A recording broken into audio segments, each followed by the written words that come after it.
வணக்கம். இப்போ இந்த வீடியோ ப்ரெசன்டேஷனில் நம்ம MCX சில்வர் மார்க்கெட்டில் இன்றைக்கி எப்படி ட்ரேட் பண்ணலாம் அப்படின்றத பற்றி பார்க்கலாம். அதுக்கு முன்னாடி நேற்று மார்க்கெட்டில் என்ன நடந்தது, நம்ம நேற்று பார்த்தோன்றதை பார்ப்போம். நீங்கள் பார்த்துட்ருக்குது 7 நிமிஷம் கேண்டில்ஸ்டிக் சார்ட்.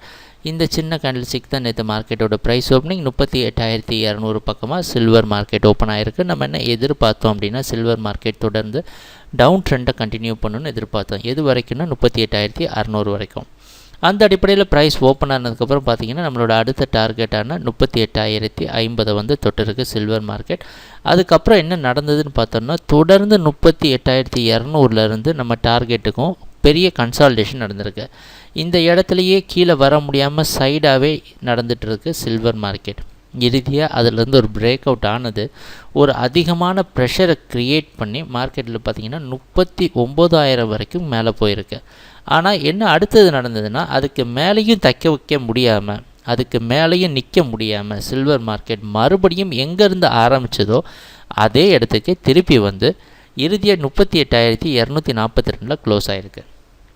இதுதான் நேற்று மார்க்கெட்டில் நடந்த முழுமையான ப்ரைஸ் ஆக்ஷன். நம்ம எதிர்பார்த்த மாதிரி நம்ம டார்கெட் அச்சீவ் பண்ணினாலும் நடுவில் நடந்த சம்பவம் ஒரு மிகப்பெரிய குழப்பத்தை உண்டாக்குது. நேற்று மார்க்கெட்டோட க்ளோசிங் அதோடைய ஓப்பனிங்கோட கிட்டத்தட்ட ஈக்குவல். ஆனால் முன்னாடி நாள் மார்க்கெட்டை விட கம்மியாக க்ளோஸ் ஆனது. சில்வர் மார்க்கெட் தொடர்ந்து டவுன் ட்ரெண்டை கண்டினியூ பண்ணுறதுக்கு தான் வாய்ப்பு அதிகமாக இருக்கிறத காமிக்குது. இந்த ஏற்றத்தை தவிர மித்தபடி எல்லாமே செல்லிங்க்கு சாதகமாகவே அமைகிற மாதிரி தான் காமிச்சிருக்கு. அதனால் இன்றைக்கி சில்வர் ட்ரேடிங் அந்தளவுக்கு சுலபமாக இருக்க போகிறது கிடையாது. ஏன் அப்படின்னு பார்த்தோன்னா இந்த பல காரணங்கள் இருக்குது. சரி, அதனால் இன்றைக்கி என்ன பண்ணலாம் அப்படின்னா, இன்றைக்கி மார்க்கெட்டுடைய ப்ரைஸ் ஓப்பனிங் நேற்று எங்கே க்ளோஸ் ஆச்சோ அது பக்கமாகவே ஓப்பன் ஆகிறதுக்கு வாய்ப்பு இருக்கிற மாதிரி வெளிநாட்டில் இருக்கிற காமெக்ஸ் மார்க்கெட்டை வச்சு பார்க்குறப்ப தெரியுது. அந்த அடிப்படையில் நேற்று மார்க்கெட்டோட ஒரு தொடர்ச்சியாக தான் அமையப்போகுது இன்றைக்கி சில்வர் ட்ரேடிங். அதனால் என்ன பண்ணலான்னா நம்மளுடைய கொஞ்சம் ஜாக்கிரதையாக ட்ரேட் பண்ணணும். 38,420 வரைக்கும் மார்க்கெட்டில் செல்லிங் பண்ணலாம். ஏன்னா நேற்று மார்க்கெட் க்ரியேட் பண்ண ஹை இருக்குது பார்த்திங்களா.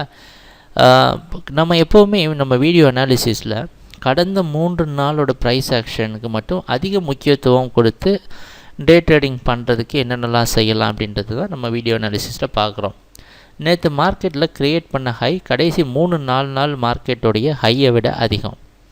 அதனால் என்ன பண்ணான்னா, ஆனால் கடைசி 3-4 நாள் வந்து பார்த்திங்கன்னா 38,420 அப்படின்ற இடத்துல தான் அதிகமாக கன்சால்டேட் ஆகிருக்கு.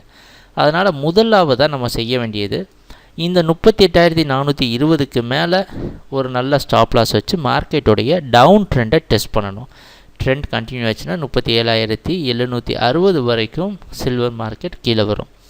இதை விட்டு மேலே உடைச்சிட்டு திருப்பி மேலே போய் கொஞ்சம் ஸ்ட்ராங்காக மேலே நின்றுச்சு அப்படின்னா கொஞ்சம் அதிகம் ஃபண்ட் இருக்க ட்ரேடர்ஸ் ரிவர்ஸ் பண்ணி ட்ரை பண்ணலாம் சில்வர் மார்க்கெட்டில். இது ஒரு ரிஸ்க்கான ட்ரேடிங் தான். ஆனால் ரிவர்ஸ் பண்ணி 38,200க்கு கீழே ஸ்டாப் லாஸ் வச்சு ட்ரேட் பண்ணலாம். ஸோ இதுதான் நம்ம இன்றைக்கி சில்வர் மார்க்கெட்டில் எதிர்பார்க்குற திட்டங்கள். சரி, ட்ரேடிங் நடக்கிறப்ப பார்ப்போம் என்னென்ன மாற்றங்கள் வருதுன்னு. எங்கள் வீடியோ ப்ரெசன்டேஷனை தொடர்ந்து பார்த்துட்டு வந்ததுக்கு மிக்க நன்றி, மகிழ்ச்சி, வணக்கம்.